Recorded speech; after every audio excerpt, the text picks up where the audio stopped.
nossas dúvidas sobre suor. Eu estou recebendo a doutora Amanda Micheletti aqui, que é dermatologista e vai esclarecer as nossas dúvidas sobre o assunto. Tudo bem, doutora? Tudo bom, e Boa você? tarde. Boa tarde. Prazer recebê-la aqui, viu? Prazer é meu. Doutora, eu queria começar entendendo. Quando a gente fala de transpiração, de suar demais, existem pessoas que reclamam, mas existem pessoas que contam histórias que suam o tempo inteiro. Existem níveis diferentes de suor, é isso? Sim. A quantidade de suor depende de indivíduo para cada indivíduo. Isso varia conforme a idade, o sexo, a raça, além de fatores endógenos e exógenos. Mas existem pessoas que suam uma quantidade excessiva de suor, é o que chamamos de hiperidrose. E isso ocorre devido ao estímulo das glândulas sudoríparas, que são as causadoras desse excesso de suor. Conheço gente que sua muito na mão, inclusive não só nas axilas, nos pés, nas mãos. Tem a ver com onde estão algumas dessas glândulas, é isso? Sim, sim. Principalmente as glândulas sudoríparas écrinas, que são as responsáveis pelo suor, que se encontram mais no couro cabeludo, cabeça, região palmar, plantar e na axilar também. Doutora, eu queria que a senhora explicasse então isso para nós. Já começo tentando entender. O mau cheiro, o odor do suor, está ligado a quê? Está ligado ao excesso do suor ou não necessariamente? Não necessariamente. O odor é causado pela presença de bactérias nos suores, são causados pela secreção apócrina. As glândulas sudoríparas, elas são de dois tipos. As écrinas, responsáveis pelo excesso de suor, e as apócrinas, relacionadas ao cheiro do suor.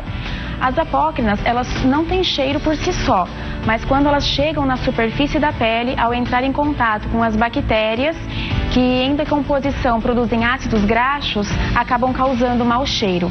Então são as glândulas sudoríparas mais as bactérias na superfície da pele. Doutora, para o dia a dia, para quem não sua demais, daqui a pouco eu vou perguntar as alternativas para quem começa a ter o dia a dia prejudicado, mas para as pessoas que normalmente suam apenas quando está muito calor ou quando fazem um exercício físico, fiquem muito tempo debaixo do sol, numa fila, enfim.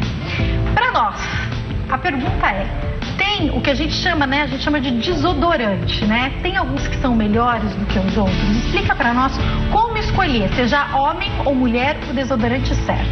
Sim. O suor é uma condição fisiológica do nosso organismo e principalmente, ele é responsável pela regulação da temperatura. Então, nesses casos que você citou, como temperatura elevada, muito quente, após atividade física, em algumas situações específicas, como irritabilidade, medo, nervosismo, nós acabamos suando mais. Ansiedade tem tudo a ver com o nosso suor também, né? Sim, mas são condições fisiológicas do organismo. Em relação aos desodorantes, existem alguns que são melhores e eles são compostos por sais de alumínio. Então tenho que olhar lá na composição. Isso. Sais de alumínio. Isso.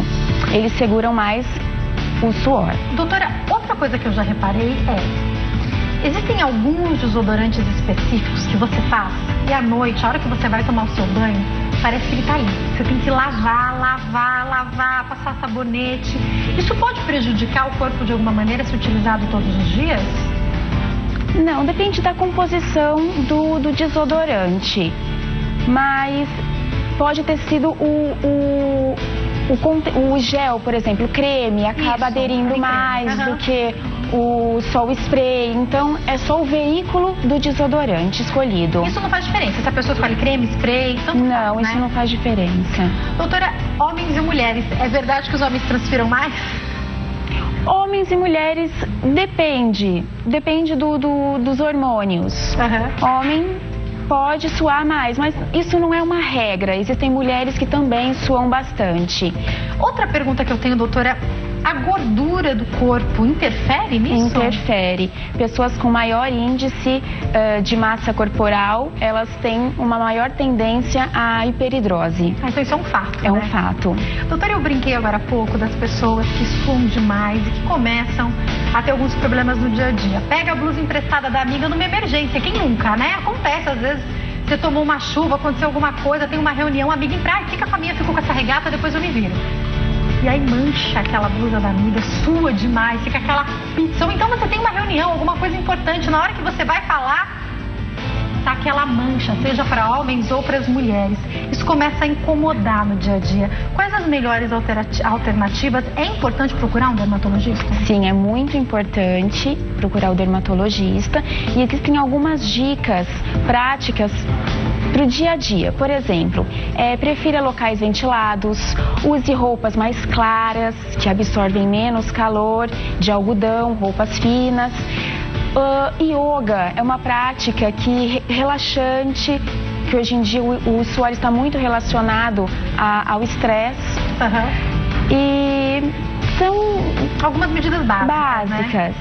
É importante procurar um dermatologista, doutor, em alguns casos? É importante. Nos casos de hiperidrose, o suor excessivo, constrangedor em alguns casos, devem procurar tratamento. Existem os desodorantes à base de cloreto de alumínio, prescritos pelos dermatologistas, e existem outros tratamentos também. A iontoforese é um procedimento utilizado mais para o suor palmo-plantar, que ele é um procedimento à base de eletricidade e à medida que o suor vai melhorando, você vai diminuindo a frequência das sessões. Hoje em dia é também bastante utilizado o Botox. Perfeito. Ele paralisa mesmo. Isso, ele bloqueia temporariamente os nervos que estimulam a sudorese. É semelhante ao Botox que se faz para estética? Sim, é o mesmo procedimento. Isso.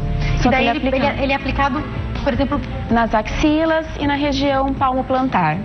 Interessante. Ó, eu recebi uma mensagem aqui da minha amiga Mônica Bragante, que é artesã, está assistindo, e ela falou que ela está suando muito, porque ela está assistindo o nosso programa, eu vou contar, Dinda, e está passando roupa, e está suando demais. A dica, na hora que a gente vai fazer algum serviço de casa, eu costumo colocar uma regatinha, alguma coisa bem tranquila, porque a gente sua menos. É um exercício, né? É a regulação da temperatura do nosso corpo. Aliás, outra pergunta, ela tem filhos adolescentes, outro dia a gente estava conversando sobre isso, a alimentação interfere também no suor, como ele vai ser, se vai ter cheiro, se não vai ter cheiro, isso interfere? Depende do alimento. O responsável pelo cheiro são as glândulas apócrinas e elas em contato com as bactérias. Então as bactérias são as principais causas do odor. Agora, alguns alimentos, se entrarem em contato, serem carreados pelas glândulas écrinas, como alho, arsênico, também pode causar odor. Medicamentos também, alguns tipos de doença. Então deve ser feito uma distinção entre as causas do suor. Doutora, suor no pé e chulé eu anotei aqui para perguntar. Fala um pouquinho pra gente sobre esse assunto.